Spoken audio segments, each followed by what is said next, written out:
Morning Sumit sir. Good morning. Good morning ताई. Good morning. Kamat unmute करा. Good morning ताई. Kamat sir. Good morning. Morning. जय जिनेंद्र. Good morning. जय जिनेंद्र. जय जिनेंद्र. Good morning. हरिओम सगळ्यांना. Good morning. Good morning madam. Good morning. Good morning सगळ्यांना. Good morning. सुप्रभात. शतायुषी सकाळ. Good morning. Good morning. Good morning. चलो गुड मॉर्निंग. चलो जोरदार क्लॅपिंग करू आजच्या आपल्या एनर्जेटिक प्राईम टाइम साठी. जोरदार क्लॅपिंग. जोरदार क्लॅपिंग करणार आहोत. ज्यांचे व्हिडिओ ऑन आहेत त्या सगळ्यांसाठी एकदा जोरदार क्लॅपिंग. ज्यांचे व्हिडिओ ऑफ आहे पण तरी आपण सगळेजण ऐकायला लागलाय, तुमच्या घरातले ऐकायला लागलेत, काम करत करत ऐकायला लागलाय, तुम्हाला सगळ्यांसाठी एकदा जोरदार क्लॅपिंग. जोरदार क्लॅपिंग करणार आहोत. ऑल सगळे बच्चे कंपनी, सगळ्या बच्चे कंपनीसाठी जोरदार क्लॅपिंग. जोरदार क्लॅपिंग करू. With energy drink, with smile, with energy. आपला फोटो काढणार आहेत शशिकलाताई, प्रसाद सर आणि महावीर सर. तिघांपैकी कोण पण काढू देत. चला घ्या पण आपला एनर्जी ड्रिंक आपल्या हातात. हे याला बघत बसायचं, संपवायचं नाही. फोटो काढूस तोपर्यंत तुझ्यात अवघड आहे की नाही?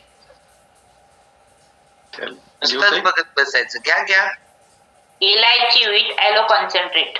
यस, बारीक. माझं lemon with aloe concentrate. Lemon. तुलसी. भारी फ्लेवर आहे. तुलसी चालू केलं बघा. लेमन काश्मीरी कावा. यस. पाऊस थांबलाय तरी पण व्हिडिओ खूप कमी आहे. बंद आहेत ते व्हिडिओ बंद आहेत. पाऊस थांबलाय. शनिवार आहे ना आज. Half day. आज हाफ डे, मग त्यांचा पण हाफ डे आज. चलो ಎಲ್ಲರಿಗೂ नमस्कार गळू. ओके चलो आपण जोरदार क्लॅपिंग करू. आपण आजचा आपला फर्स्ट एक्सपिरियन्स आहे अश्विनी शेटेताई. ओके अश्विनी ताई गुड मॉर्निंग. हा गुड मॉर्निंग मॅडम. आज माझ्या मैत्रिणीचं पण वेलकम करायचं आहे, उज्ज्वला निडगुंदे म्हणून. ओके आता त्यांचं वेलकम करू. आता तुमचा एक्सपिरियन्स तुमच्यासाठी टाळ्या वाजवल्या त्या मी आता. हो नाही सांगते नाही ते पण सांगितले मी तुम्हाला. आणि मी सताईश फॅमिली सगळ्यांना जय जिनेंद्र. मी अश्विनी शेटे कोल्हापूरहून बोलते आणि माझे विजय शेटे सरच आहेत, माझे दीर पण आहेत आणि माझे गुरु पण आहेत. 20 वर्षापासून मी त्यांच्याकडे योग शिकले, योग शिक्षक झाले आणि माझे थोडेफार काहीतरी तक्रार सुरू होते.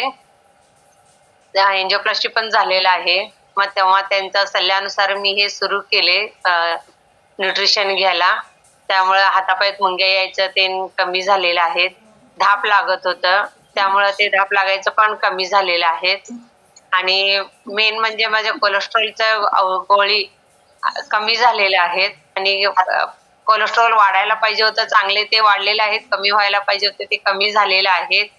आणि हे घेतल्यापासून माझं ट्रिप म्हणजे यात्रेला जायचं इतकं खुशीनं मी जाऊ शकते की सगळीकडं पायाने मी देवदर्शन करू शकते. हे फार मोठं मला ह्याच्यापासून हे सताईशी फॅमिली जॉईन झाल्यामुळं मला मिळाले आले. त्यामुळे मी खूपच आनंदी आहे. मला खूप त्यामुळे सताईशी फॅमिलीचा मी आभारी आहे.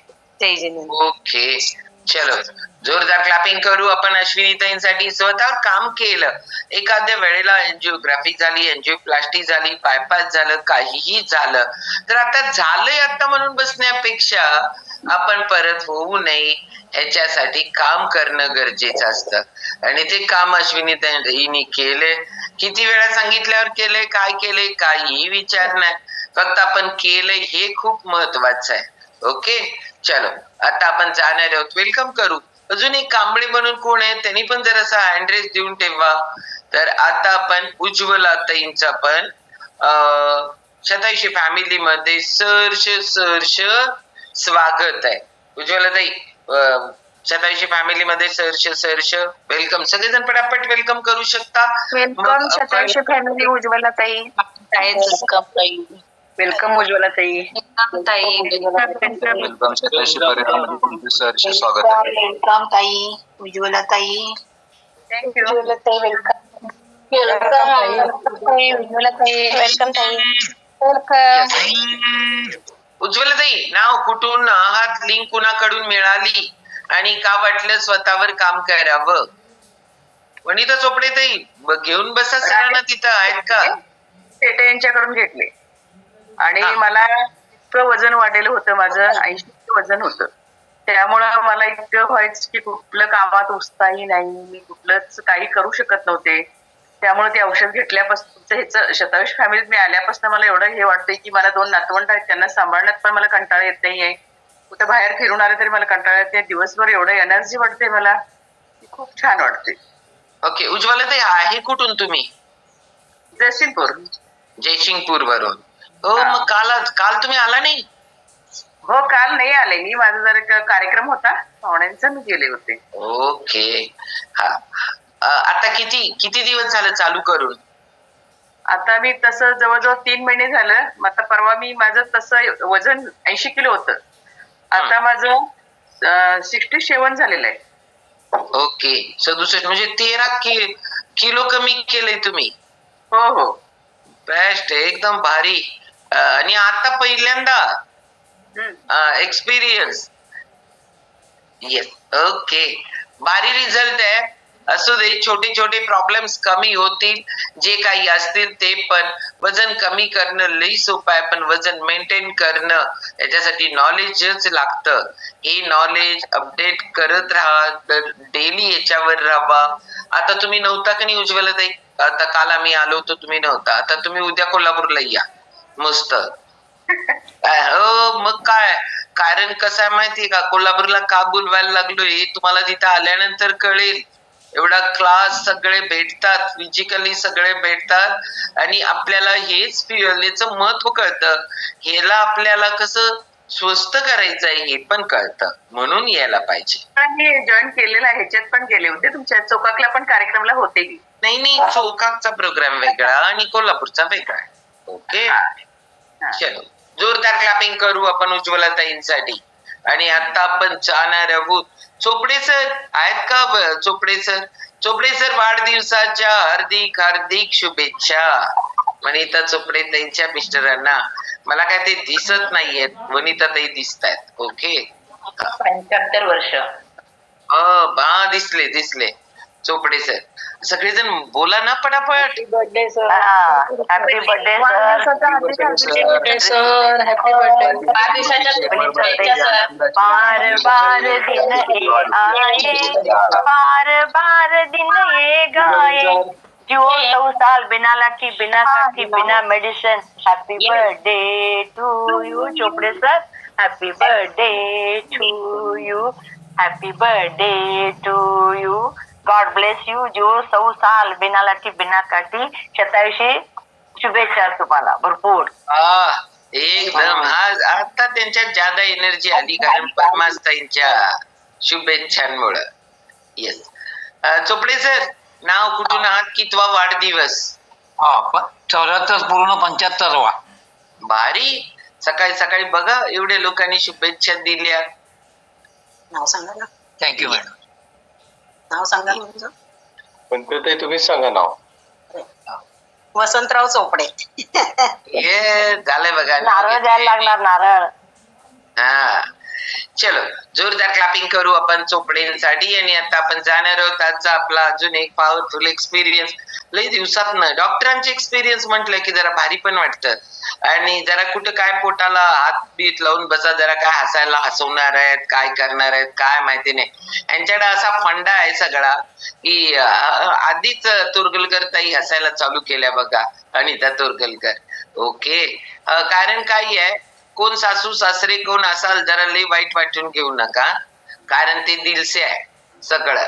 त्यामुळे जोरदार क्लॅपिंग करू आणि आपण जाणार आहोत डॉक्टर उमेश लाटोडे सरांचा एक्सपिरियन्स साठी. कंटिन्यू. गुड मॉर्निंग ताई. Good morning. हरिओम. मी उमेश बजरंग लाटोडे, बाय प्रोफेशनल वैद्यकीय व्यवसाय, रेंदा येथे राहायला, हुपरी येथे प्रॅक्टिस करतो. मला या शतायुषी परिवारमध्ये जोडले ते माझे ग्रेट कोच, ज्यांच्याकडे बघत बघत आम्ही प्रॅक्टिस शिकली आहे. आणि आता शतायुषी परिवारांचे सुजाताताईंनी जी उपमा दिली आहे बॅकबोन म्हणून, असे ग्रेट कोच डॉक्टर प्रसाद पाटील आणि पद्मजा पाटील मॅडम यांनी मला या शतायुषी परिवारामध्ये जोडलं. शतायुषी परिवारामध्ये जोडण्याचे मागचं कारण म्हणजे माझं वजन फार कमी होतं. शतायुषी परिवारमध्ये यायच्या अगोदर माझं वजन फक्त 48 किलो होतं. पण आता या परिवारामध्ये जोडल्यावर पहिले 8 ते 10 महिन्यामध्ये माझं 54-800 झालेलं आहे वजन. मस्त फुल एनर्जेटिक वाटतंय. ताई वजन वाढीची उदाहरणं एकदम कमी असतात. सर्वांना वाटतं की वजन सहजी वाढत नाही, कितीही खाल्लं तरी वजन वाढत नाही, कितीही खाल्लं तरी वजन वाढत नाही. पण हेच जर शतायुषी परिवारामध्ये जर योग्य कोचचं गायडन्स लागलं, प्रॉपर योग्य न्यूट्रिशन तर हे शतायुषी परिवारामध्ये होऊ शकतं. योग्य व्यायाम, थोडाफार आहार याचं जर गायडन्स लागलं तर हे शतायुषी परिवारामध्ये होऊ शकतं. कितीही खाल्लं तरी वजन वाढत नाही. पण हे जर शतायुषी परिवारामध्ये कोचचे गायडन्स, प्रॉपर न्यूट्रिशन, योग्य व्यायाम, थोडा योगा याची सांगड जर घातली तर हे शतायुषी परिवारामध्ये होऊ शकतं. जसं की वेट लॉस करणं पटपट सोपं आहे, तसं वेट गेन करणं थोडं तरी अवघड आहे. बरोबर आहे. हा काय काय प्रयत्न केले होते आतापर्यंत? ताई भरपूर केलं होतं. आणि प्रॉब्लेम सगळ्यात मेन महत्वाचं, कशाला गप बारीक होता, बारीक स्लिम ट्रिम, इथं बघा सगळ्यांना पाहिजे झालंय. एवढं बारीक छान पैकी असताना कशाला उगीच वजन आणि वाढवत बसलाय?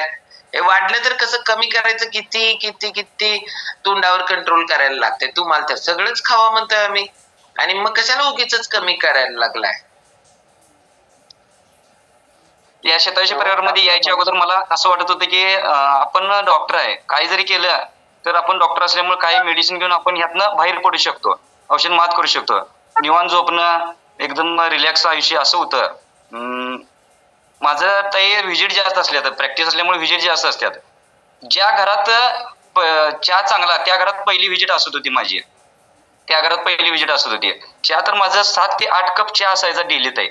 पण ह्या परिवारामध्ये जॉईन झाल्यावर मस्त हेल्दी जबरदस्त वाटतंय आता ते. ओके. मग चहा काय वाईट आहे का हो?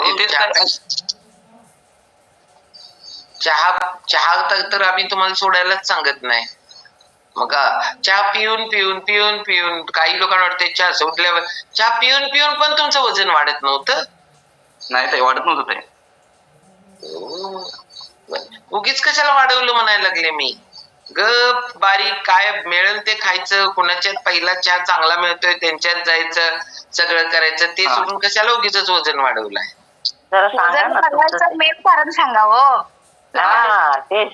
आणि सासू सासरे काय काय म्हणायचे ते पण सांगा जरा आम्हाला. प्रॉब्लेम काय व्हायचा, मी 2013 ते 2015 19 मुली बघितल्या. 19 मुली बघताना एकही मला त्यांच्या आई वडिलांनी डॉक्टर आहे असं म्हटलं नव्हतं. पहिला ज्यांच्या घरात बायोडाटा जाईल त्यांच्या घरात काय वाटायचं, बाबा पोरगं डॉक्टर, ह्याला बोलवा पहिला. पण मला बघितल्यावर तिने, आम्ही घरातून बाहेर पडायच्या अगोदर रिजेक्ट करायचे. घरात गेल्यावर एंट्री केल्यावर सगळी व्यवस्था असायची, चहा पोहे काय बिस्किट सगळं असेल ते, पण आम्हाला बघितल्यावर चहा पण व्यवस्थित असायचा नाही. ते प्रॉब्लेम यायचा.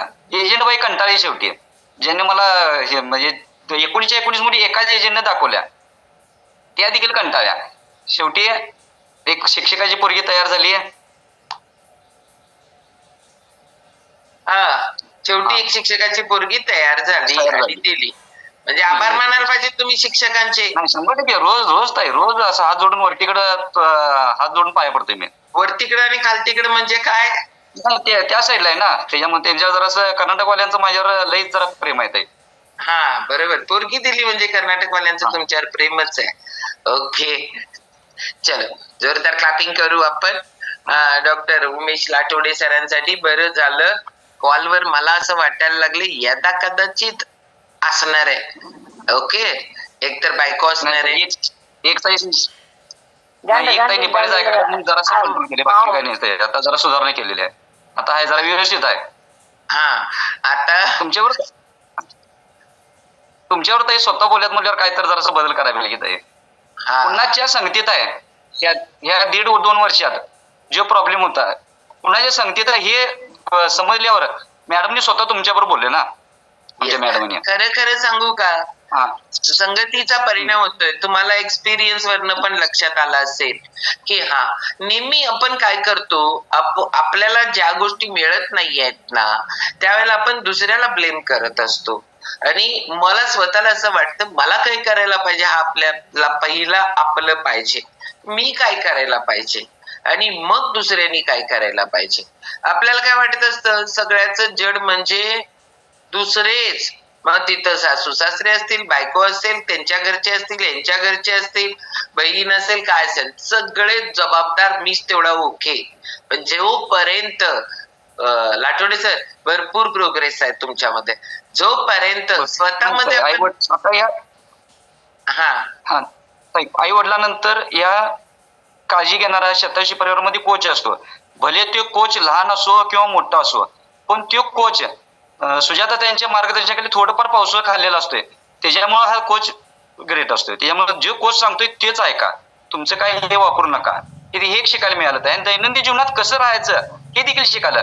इथं काय नुसतं व्यायाम करणं, योगा, प्राणायाम, न्यूट्रिशन घेणं हे पण नव्हतं. तुम्ही तुमच्या जीवनामध्ये कसं राहायचं हे आम्हाला शतायुषी परिवारानं शिकवलं. हे मला बरं वाटतं ते. नक्की. कारण आमचं काम काय आहे की आपण मनावर काम करतो. आता मनावर काम करणं म्हणजे काय की आपलं मन आपल्याबरोबर कंटिन्यू आहे. ओके, मग ते कंटिन्युअस जे आहे ना, आपण त्याला पण आपल्याला काय पाहिजे, आपल्या बॉडीला काय पाहिजे, आपण समाजात राहतो मग आपल्याला काय पाहिजे, थोडंफार त्याचं नियोजन केलो आपण आणि त्या पद्धतीने आपल्यामध्ये छोटे छोटे चेंज करत गेलो तर खूप मोठा इम्पॅक्ट नुसताच तुमच्यावर पडत नाही, तुमच्या बरोबर असणाऱ्या प्रत्येक व्यक्ती सफर करत असते आपल्यामुळं. मग ते आपल्या बरोबर सफर करणाऱ्या सगळ्याच लोकांवर पण खूप चांगला परिणाम पडतो. आणि भारी सगळे लोक लाटोडे सर भारी योगा करतात हो, पकडून बसवलंय तिथं करायला आणि त्यांना मुद्दाम स्पॉटलाइट करून जबाबदारी टाकल्या की जेणेकरून त्यांना हुडकायला जायला लागू नये आम्हाला कुठं. कारण काय आहे माहितीये का, तुम्ही लाटोडे सरांना अजून ओळखलंच नाही. आता लाटोडे सर तुम्हाला पाहिजे त्या वेळेला तुम्हाला मिळणार पण नाही. आणि जास्त पावसाळे खाल्लेले असतात कोचीनं, बरोबर आहे. कारण का की त्याला सगळे अप अँड डाऊन माहिती असतात. त्याला पण या लाटोडींसारखी लय पोरं असतात. मग ते त्यांना सगळ्यांना दुसऱ्यांवर ब्लेम करायचं थांबवायला लागतं, स्वतःमध्ये बदल करायला लावावा लागतो, स्वतःमध्ये बदल करायला भाग पाडावं लागतं आणि ते करवून घ्यावं लागतं. आणि रिअल कन्सिस्टन्सी जबरदस्त आहे लाटोडे सरांची. ऐकण्याला पण बदल ऐकल्याशिवाय होत नाही, त्यामुळे कंटिन्यू जॉईन असतात.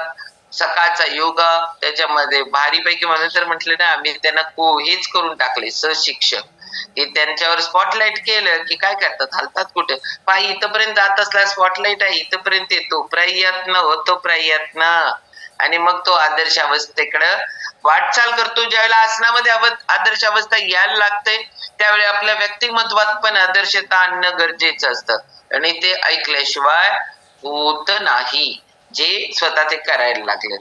आणि खरंच सगळेजण खाली मेसेज टाकाले, बोलण्यात पण फरक पडणार ना. तत्सन्निध ज्याच्या संपर्कामध्ये आपण राहतो त्याच्याप्रमाणे व्हायला लागतो. ओके, चलो लाटोडे सरांसाठी एकदा जोरदार क्लॅपिंग करू. आणि आता आपण जाणार आहोत आजची आपली बोधकथा. बोधकथेसाठी जाणार आहोत वैद्यताईंच्याकडं. Okay, Sumit sir all mute टाका आणि जाऊ आपण बोधकथा.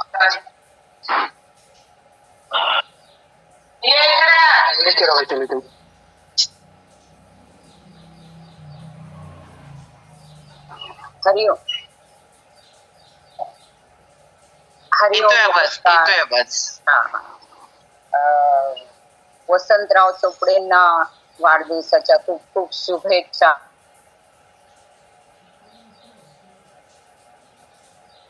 ते म्यूट झाला परत.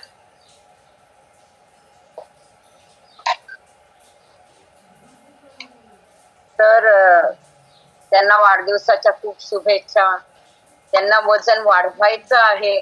आपण सगळे बघत असतो की वजन कमी करायचं आणि त्यांना वाढवायचं आणि त्यात सुद्धा ते हळूहळू यशस्वी होतात.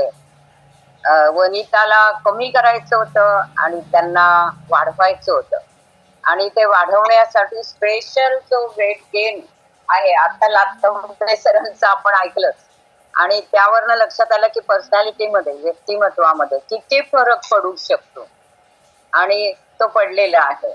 आणि त्यामुळे आता आपण डॉक्टर म्हणूनच त्यांच्याकडे बघतो आहोत. त्यांच्यासाठी सांगते की सगळे आता डॉक्टर उमेश लातवडे म्हणून त्यांच्याकडे बघतो आहोत. पॉझिटिव्ह लोकांच्या मध्ये आपण राहिलो तर आपण पॉझिटिव्ह बनतो आणि कितीतरी मोठा बदल आयुष्यामध्ये घडू शकतो.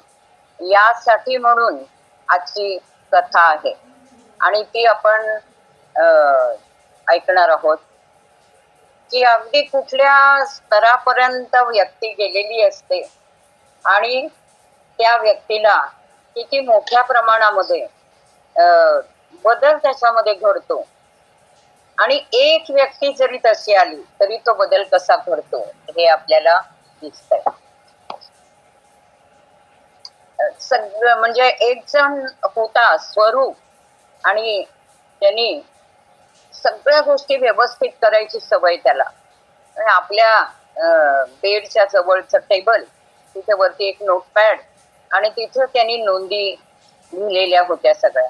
त्याकडे परत एकदा शेवटची नजर टाकली. 1, 2, 3 असे इंग्रजीत आकडे टाकले होते आणि त्याच्या पुढे इंग्रजीमध्ये सुवाच्य अक्षरामध्ये त्यांनी यादी लिहिली होती. काही विसरलं तर नाही ना याची खात्री त्यांनी करून घेतली.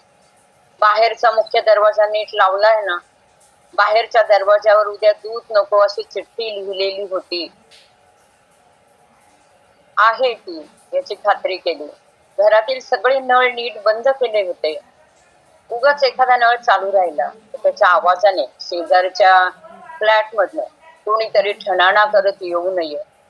आता संध्याकाळचे 7 वाजले होते. उद्या कमीत कमी दुपारचे 1-2 पर्यंत तरी कोणीही येऊन बेल मारू नये अशी काळजी त्याला घ्यायची होती. बाहेरच्या जेवायच्या टेबलावर त्यांनी एक चिठ्ठी लिहून ठेवलेली होती त्याच्या आई वडिलांसाठी. ते तिकडे दूर होते सांगलीला, पण हे सगळं झालं म्हणजे ते येणारच. त्यांना काहीही त्रास नको व्हायला. पाण्याचा ग्लास बेड शेजारीच होता. मोबाईल सुद्धा बंद केला होता. बाहेरचा दिवा बंद करायचा. बरोबर रात्री 9 वाजता शेजारच्या बाटलीतल्या सगळ्या झोपेच्या गोळ्या खायच्या आणि शांतपणे झोपेच्या अधीन व्हायचं. आणि ते परत कधीही न उठण्यासाठी आपलं मृत्यूपत्र पण त्यांनी केलं होतं तयार आणि कपाटात सहज सापडेल असं ठेवलं होतं. खरं तर हे असं काही तो स्वतः करेल असं त्याला स्वतःला सुद्धा खरं वाटत नव्हतं. चांगली IT मध्ये नोकरी होती, स्वतःचा 2 बेडरूमचा छान फ्लॅट होता, गाडी होती, पैसेही मिळत होते. पण एकाएकी त्याची कंपनी बंद पडली आणि नोकरी गेली. गेले 6 महिने तो नोकरी शोधत होता, हुडकत होता, पण सगळीकडे नन्नाचा पाडा. त्याचे सगळे सेव्हिंग सुद्धा आता संपत आले होते. पुढच्या महिन्याचा या फ्लॅटचा EMI त्याला भरायचा आहे, तर तो भरता येणार नाही अशी स्थिती आलेली होती. आई वडिलांनी एवढे कष्ट करून शिकवलं, पण हा असा बेकार. काय म्हणतील ते, जग काय म्हणेल? या फ्लॅटचा हप्ता, गाडीचा हप्ता कसा भरणार होता? विचार करून डोकं फुटायची वेळ आली. शेवटी खूप विचार केला आणि त्यांनी हा मार्ग निवडला होता, आत्महत्या. बस हा एकच मार्ग आता त्याच्या पुढे होता. तो भेकड नव्हता, पण असहाय्य होता.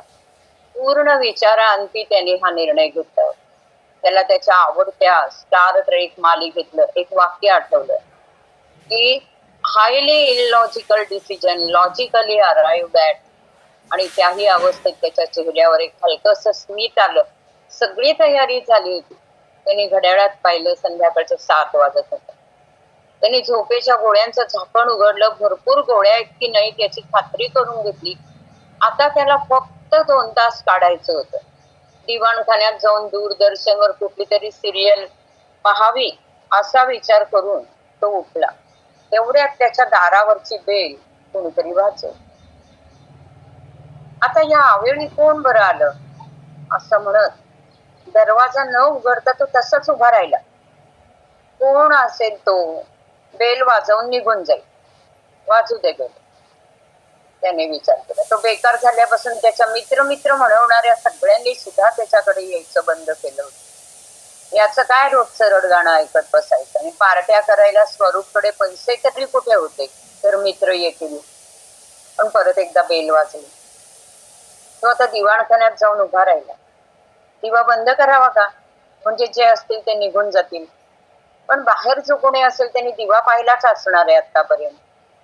तो पायांचा आवाज न करता हळूच दारापाशी गेला आणि आयहोल मधून त्यांनी बाहेर पाहिलं. बाहेर कोणीतरी एक अनोळखी मुलगा उभा होता. त्याच्या हातात एक वही होती आणि गळ्यात एक पिशवी होती. थोडंफार बोलून लवकरात लवकर याला पटवलं पाहिजे. असा विचार करून दार न उघडताच तो म्हणाला, कोण आहे? मला आता काहीही विकत घ्यायचं नाहीये. बाहेरून आवाज आला, काका मी अरुण रामचंद्र चुन्नरकर, पलीकडे असलेल्या विद्या मंदिर शाळेचा विद्यार्थी. दिवाळीच्या सुट्टीचा अभ्यास म्हणून आमच्या रेगे सरांनी आम्हाला काही वस्तू विकायला सांगितलं. काही पुस्तकं आहेत, उदबत्त्या आहेत, मेणबत्त्या आहेत, फेस पावडर आहे. तुम्ही फक्त बघा, माझ्याकडे माझं ओळखपत्र पण आहे. मी फार वेळ पण घेणार नाही तुमचा. तो मुलगा अगदी गडबडीने बोलत होता. बहुधा अनेक ठिकाणी असा संवाद त्यांनी केलेला असणार, कारण दरवाजा उघडला न जाण्याचा अनुभव त्याला बऱ्याच ठिकाणी आलेला असावा. गेल्या 6 महिन्यात नोकरीच्या शोधात अनेक ठिकाणी नकार मिळाल्यामुळे नकार घेतल्यावर काय वेदना होतात याची स्वरूपला पूर्ण कल्पना होती. त्याला या मुलाबद्दल जरा आत्मीयता वाटली. त्यांनी जरा नाखुशीनेच दरवाजा उघडला. तो मुलगा बाहेरच उभा होता. तपकिरी रंगाची फुल पॅन्ट आणि नीट खोचलेला पांढरा शर्ट, त्यावर त्याच्या शाळेचा लोगो सुद्धा होता. आपल्या गळ्यात अडकवलेलं ओळखपत्र स्वरूपकडे करत करत तो मुलगा मोठ्या आत्मीने म्हणाला, धन्यवाद काका, दरवाजा तुम्ही उघडलात. की बघा माझं ओळखपत्र. असू दे ये आतमध्ये ये. तो मुलगा आपल्या चपला बाहेरच काढून आत आला. तो बराच दमलेला दिसत होता. काय रे, पळत आलास की काय? नाही काका, तुमची लिफ्ट बंद आहे ना, त्यामुळे जिना चढून यावं लागलं. अरे बापरे, तू 5 जिने चढून आलास? थांब, तुला पाणी देतो. स्वरूपने त्याला पाणी दिलं. त्याच्या आईची शिकवण. घरी कोणी आलं तरी पहिल्यांदा त्याला पाणी दे. आई वडिलांच्या आठवणीने त्याला एकदम गलबलून आलं. हे बघ अरुण, मी जरा गडबडीत आहे आणि मी तुला सांगितलं ना तसं मला आता तरी काही विकत घ्यायचं नाहीये. स्वरूप गडबडीने म्हणाला, या मुलाला लवकरात लवकर जायला सांगायला पाहिजे. हो काका, मला तुम्ही ते मगाशीच सांगितलंय, पण आमच्या रेगे सरांनी सांगितलंय की वस्तू नाही विकल्या गेल्या तरी चालतील, पण फक्त त्या दाखवून आलास तरी चालेल. मग मला माझ्या वहीत तुमचं नाव आणि पत्ता नोंद करता येईल. बरोबर, दाखव, पण पटकन दाखव, मला काम आहे. मग अरुणने आपल्या पिशवीतनं काही पुस्तकं, उदबत्त्या, मेणबत्त्या अशा 4-5 वस्तू काढून दाखवल्या. तर दाखवताना तो कशा चांगल्या आहेत, चांगल्या दर्जाच्या आहेत आणि सगळ्यांना त्या कशा आवडतात असं वर्णन सुद्धा तो करत होता. स्वरूपला त्याची ही योग्य शब्दात सांगण्याची पद्धत खूप आवडली, कारण तो स्वतः अनेक ठिकाणी प्रेझेंटेशन करत होता. त्यामुळे कमी शब्दात आपल्याला काय सांगायचंय ते सांगणं किती महत्वाचं असतं याची त्याला कल्पना होती. हे असं दारोदार वस्तू विकायचं तुला कुणी आणि कशासाठी सांगितलं रे? सगळ्याच मुलांना सांगितलंय का? थोडस कुतूहलानेच त्यांनी विचारलं. आमच्या शाळेच्या रेगे सरांनी, हे आमच्या शाळेचे मुख्याध्यापक आहेत. दिवाळीच्या सुट्टीत अशी बरीच कामं त्यांनी आमच्या मुलांना सगळ्यांना आम्हाला सांगितली. काय काय सांगितलं रे? ह्या वस्तू विकायच्या आणि त्याचा हिशोब पण ठेवायचा. 3 किंवा 4 वेळा बँकेत जाऊन वडिलांचे पैसे भरायचे, चेक भरायचा, बाजारात जाऊन भाजी विकत आणायची, एखाद्या दुकानात जाऊन घरी नेहमी लागतात त्या वस्तू विकत आणायच्या. अरे वा, फारच छान. म्हणजे तुम्हा मुलांना बाहेरच्या जगाची ओळख होते, समाजात कसं वागायचं हे समजतं. फार सुंदर कल्पना आहे तुमच्या रेगे सरांची. स्वरूपला त्याही अवस्थेत ती कल्पना आवडली. भेटायला हवं या रेगे सरांना एकदा. मग एकदम त्याच्या लक्षात आलं की आता केव्हा भेटणार आपण? अशा कितीतरी गोष्टी करायच्या आता आपल्या राहूनच जाणार आहे. असू दे, आता घेऊन द्या या सगळ्या वस्तू. हो काका, तुम्ही काहीतरी घेतलं असतं तर बरं झालं असतं ना. या मेणबत्त्या तरी घ्या, इथे दिवे सारखे जातात, तुम्हाला उपयोगी येतील.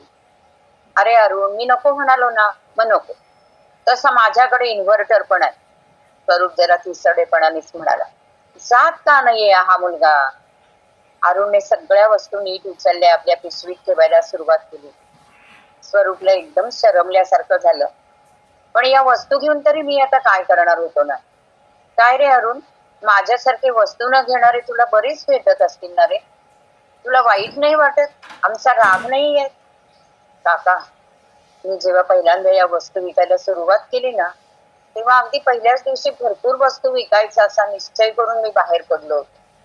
तेव्हा एका सोसायटीच्या रखवालदारांनी मला आतच येऊ दिलं नाही.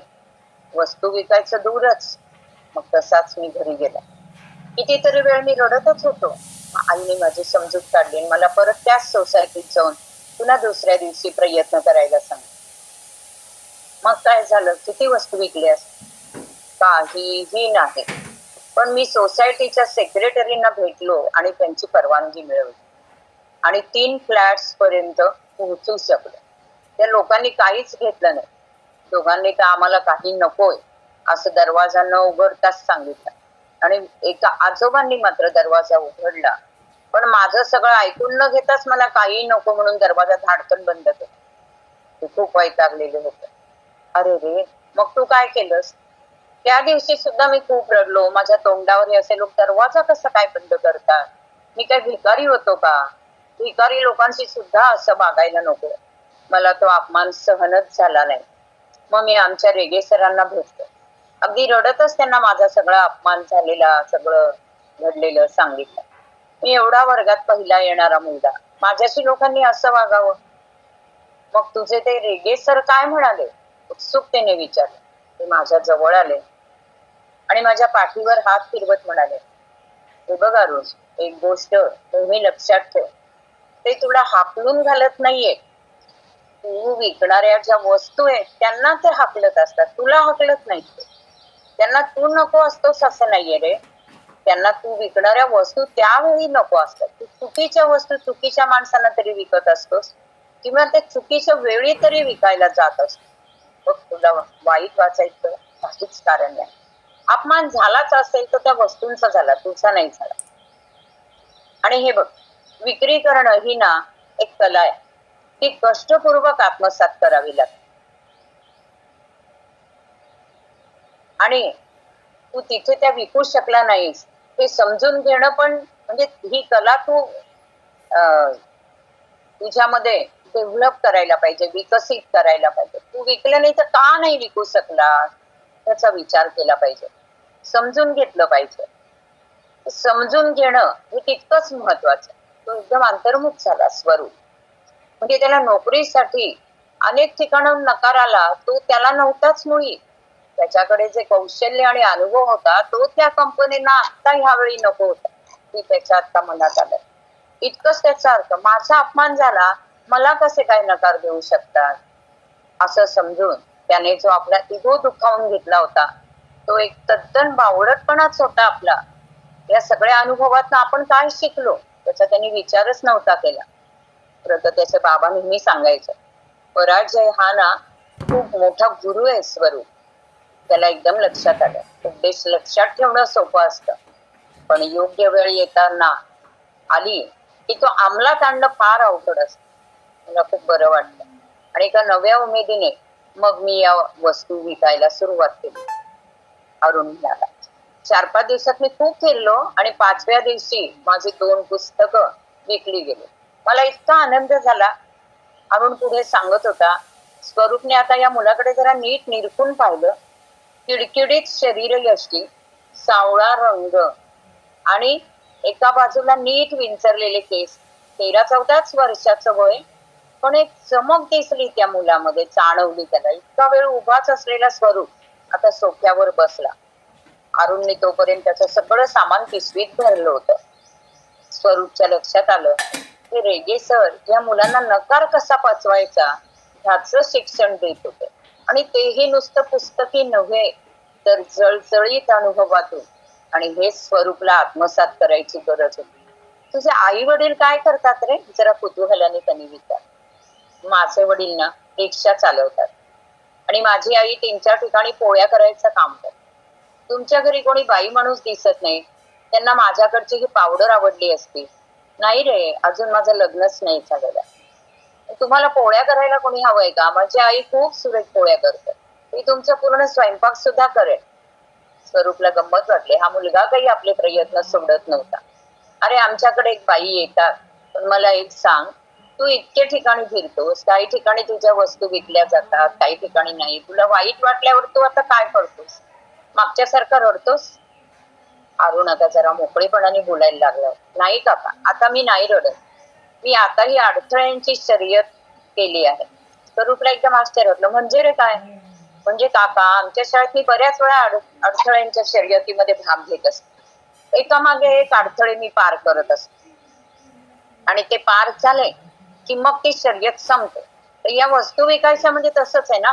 पहिल्यांदा सोसायटीत प्रवेश मिळवायचा, मग आपण काय विकतोय ते सांगायचं, दार उघडायची वाट बघायची, मग घरात प्रवेश मिळवायचा, मग त्या आपल्या वस्तू दाखवायच्या, त्या कशा चांगल्या आहेत ते सांगायचं आणि मग त्या विकायच्या. मी किती वस्तू विकल्या यापेक्षा आज मी किती अडथळे पार केले असा विचार मी आता करतो. मग मला तेवढं वाईट वाटत नाही. मी किती अडथळे पार केले यातच मी आनंद मानतो की अरे अडथळ्यांची शर्यत काय.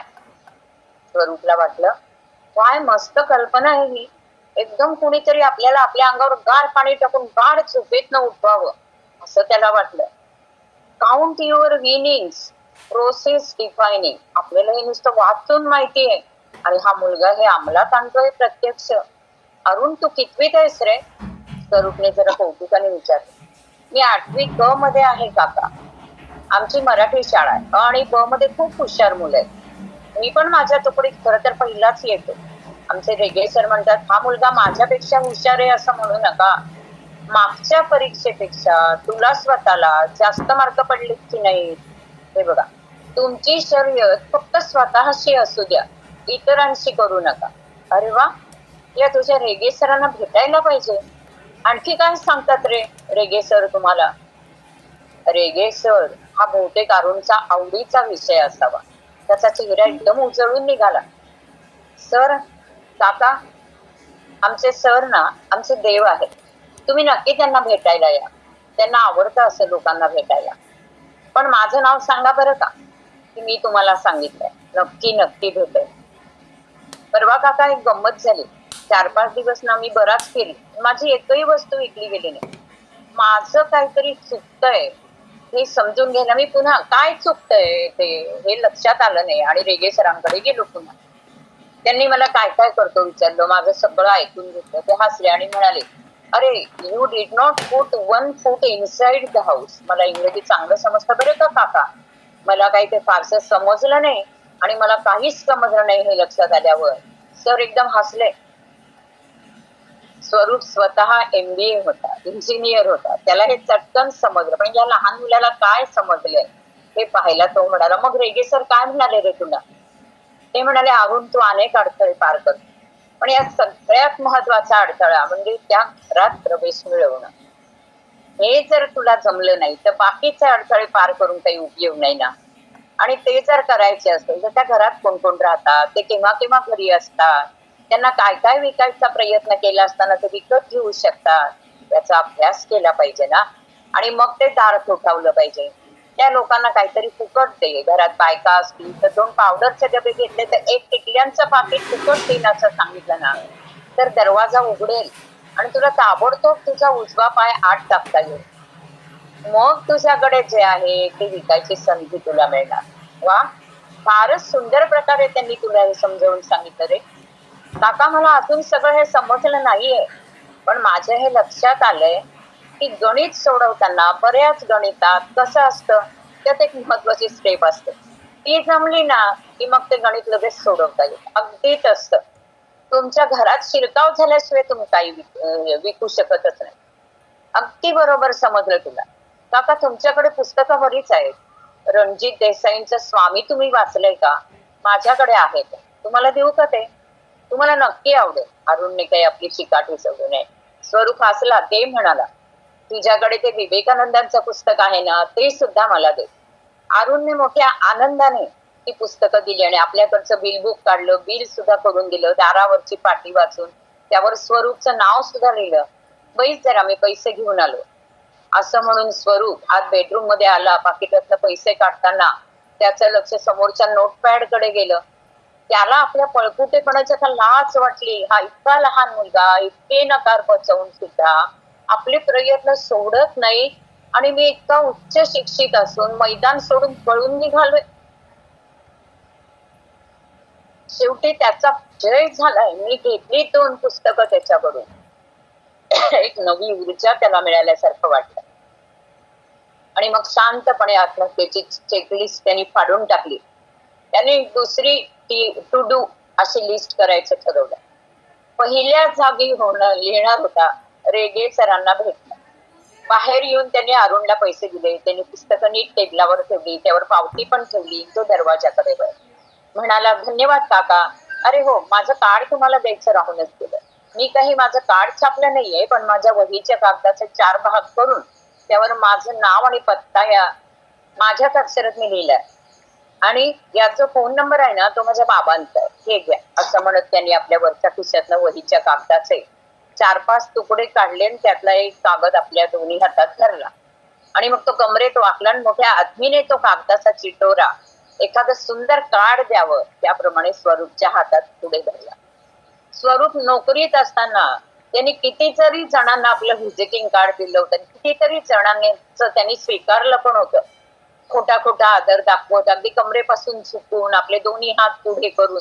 पण या मुलाचे ते वहीच्या एका चौकोनी तुकड्यावर 22 अक्षरात, अगदी मराठी अक्षरात लिहिलेलं ते व्हिजिटिंग कार्ड घेताना त्याला जेवढा आदर वाटला ना, तेवढा आजपर्यंत कधीच वाटला नव्हता.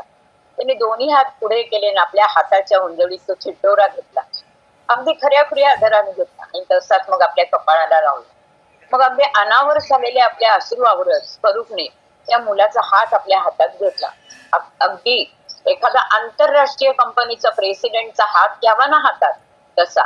आणि तो म्हणाला, it is a privilege to meet you sir and I mean it. आपल्याला हे काका सर म्हणाले म्हणून असेल किंवा स्वरूपने एवढा आदर दाखवला म्हणून असेल, पण अरुण एकदम लाजला आणि जिन्याकडे वळला. भरभर जिना उतरून नाहीसा झाला.